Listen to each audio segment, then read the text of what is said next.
Myself and the rest of College Football Nation got what we were waiting for. The answer to the question, is Indiana really that good? Welcome into the Voice of College Football. Appreciate you stopping by for the best in discussion, debate, and analysis. Final score from Autzen Stadium. 7+ point underdog. Indiana 30, Oregon 20. The battle has been raging as it always does this time of year. The best teams, the elite teams. Who is the best team in college football? Is it Ohio State? Is it some team that needs to emerge in the SEC? Is it Oregon because they have looked mighty impressive? But it can't be Indiana. Can it? Of course, last season the Hoosiers made their magical run to the college football playoff. They were a good football team, but it was pretty much answered late in the season against the likes of Ohio State and Notre Dame. That elite was not a way to describe Indiana football last year. They were a top 15 to 20 team in the country. This year, though, we have received more evidence as Indiana has mounted wins against bad teams. And then they took on Illinois. And then what? 53-point win against... Well, then we questioned Illinois, including myself, and Illinois has proven probably to be a 7-5, 8-4 kind of team. So really blowout, dominant win against a decent team, a top 25 to 40 team in the country. But Indiana would need to prove it against an elite, a team that many teams, many fans, and pundits across the country have been calling in recent weeks the best team in the country. Oregon, and to do it at Autzen Stadium, one of the most difficult places to play. Thumbs up to the Hoosiers, pulling through in this one. Excellent job, considering that Oregon had won 23 consecutive regular season games. Of course, they were the defending Big Ten champions and still are. 18 consecutive wins at home. Indiana, under Curt Cignetti, accomplishes another milestone here. They win for the first time on the road against an AP Top 5 team in the history of the school. 0-46, make that 1-46 right out of the gate. Indiana's defense set the tone. So Fernando Mendoza is going to get a lot of credit. The wide receivers are going to receive a ton of credit, from myself included. Of course, they showed up in this one big time. However, the tone was set and the game was won on the defensive side of the ball with Indiana giving up just 20 points. Forget that. They only gave up 13 points because there was a pick six included. And it started with the very first play of the game.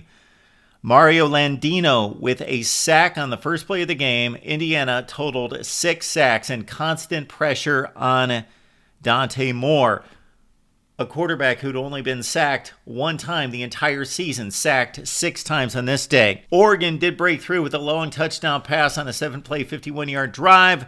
Malik Benson from 44 yards burned the defender, and it was 10-7 at that point as Mendoza scrambled and hit on some passes on a 9-play, 75-yard drive. And again, we had a 10-10 football game. 8 minutes left in the second quarter, and this is just the brilliance of Curt Cignetti.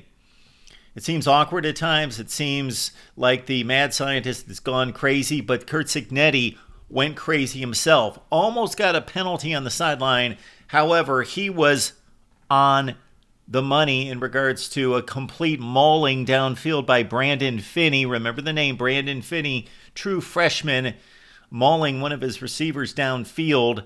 And it was not called, and it led directly to an Indiana punt when the possession should have continued for the Hoosiers. So mark that right there, because Cignetti would come back to that at halftime.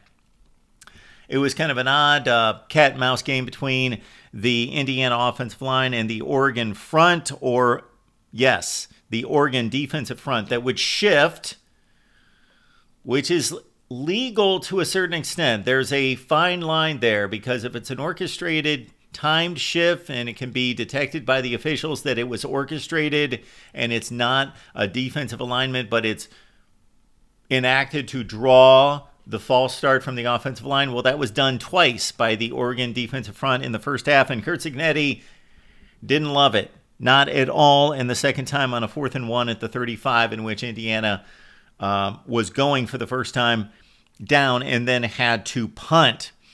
DeCorian Moore targeted more and more as the season goes on. We can see that he's a special player for Oregon, but the Hoosiers kept him under wraps. 4 catches for 39 yards. And this particular drive stopped by a sack. Isaiah Jones on this one. Surratt had a big game, as he is apt to do, maybe the best wide receiver in the Big Ten. We need to stop thinking about preseason hype, thinking about NFL draft prospectus. Yes, Jeremiah Smith might be the most talented wide receiver, the most physically gifted wide receiver in college football, but is he playing the best? Is he having the biggest impact? Well, in this huge matchup, one of the biggest games of the season, Surratt, 8 catches for $121. And Omarion Cooper also had a couple ridiculous catches himself. For Surratt, it was also the moves after the catch, the yak yardage, 7 for 58 for Cooper. And what about these 2 Indiana kickers? I don't know what the story is there, but they got 2 really good ones, and they kicked back-to-back field goals. One of them got hurt. They went from 58 yards, and look at what Indiana and Cignetti did at the end of the first half. So Oregon took the lead with a field goal at 13-10. Indiana gets the ball, not good field position, down 13-10, 24 seconds left in the first half, and Cignetti did what the typical coach does.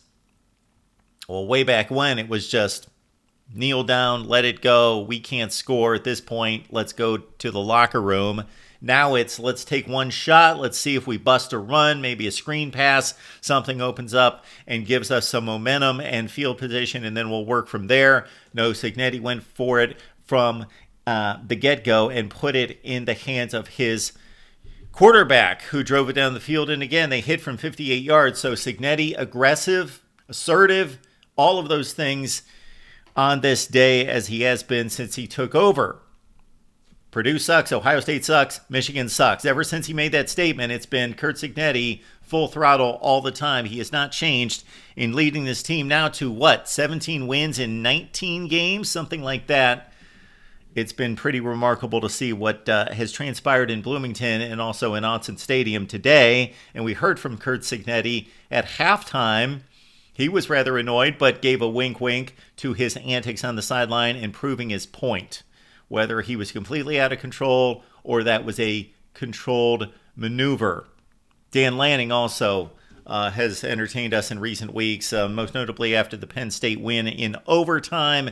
And he also basically, he's a confident guy, likes to produce and convey swag, and his football team follows that. And he made it known, hey, we're going to come out firing in the second half. And the Oregon defense did on the first stanza there in the third quarter. 2 tackles for loss, plus Tietum Tuioti had a batted ball at the line that stopped the drive, so 3 and out right away, and the Oregon defense asserted itself at that point. But on the next drive, Indiana gets it going. 2 minutes left in the third quarter, and Roman Hemby makes a huge play down the sideline on a pass in the flat. He also scores the 2-yard touchdown. And there was a big pass interference call that set up the Hoosiers at the 2-yard line, and Indiana takes the lead at 20-13 at this point. Then we had the play that could have swung the whole deal if Indiana was not mentally tough, if Fernando Mendoza was not mentally tough. Brandon Finney made a great play, and Mendoza got a little bit lazy. The pressure was in his face, probably not lazy as much as poor decision, bad decision, rush decision, because the heat was in his face and he did not get much on the football. It allowed Finney to break on the ball, pick it off, and go pick 6 with 12 minutes left in the game to tie the game at 20. That could have been a backbreaker, even though it's just a tie score, but momentum at home and all those things. But again, Indiana's a tough team mentally. They've proven it physically as well, Mendoza as well. And also, when you've got the Indiana defense, you can give up some points at times. And then Surratt went to work on the next drive. So Indiana gets it back and takes the momentum right away from the Oregon crowd that took it on that Finney pick 6. Surratt, 3rd and goal touchdown against Ife Obadegwu.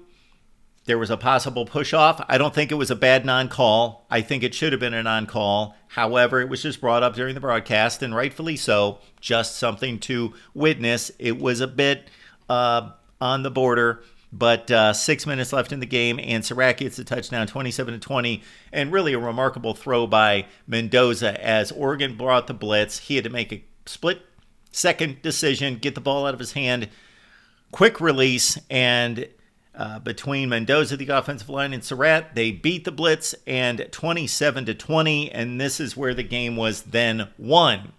Again, the Indiana defense. So Dante Moore's got the ball in his hands with 5 minutes left, down by a touchdown, and Stephen Daly comes through the line, bats a ball up in the air, and it's a fair catch for the interception by Lewis Moore. That led to a field goal for Indiana to put the finishing touches on 30-20. Oh, why not put the icing on the cake? Isaiah Jones for the interception as he jumped the route to snuff out what little hope Oregon had at that point. Your final score from Autzen, Indiana 30, Oregon 20. The Cinderella story continues, and the Hoosiers just get better and better. They've got a date against Michigan State at home, and Oregon travels all the way across the country, 3 time zones to take on Rutgers. So the Big Ten race, which we believe to be Ohio State, Penn State, and Oregon. Many at the beginning of the season then transition to Penn State, forget you. But Indiana, we can't believe in you. So it must be Ohio State and Oregon, probably the 2 best teams in the country, not just the Big Ten. Well, enter Indiana, and they notch this huge win against Oregon. They've got a blowout of Illinois. It's an excellent football team, one of the best in the country. Your thoughts about Indiana, your thoughts about Oregon. They could rematch in the Big Ten championship game. We could have something like that. Let's discuss it right here at the Voice of College Football.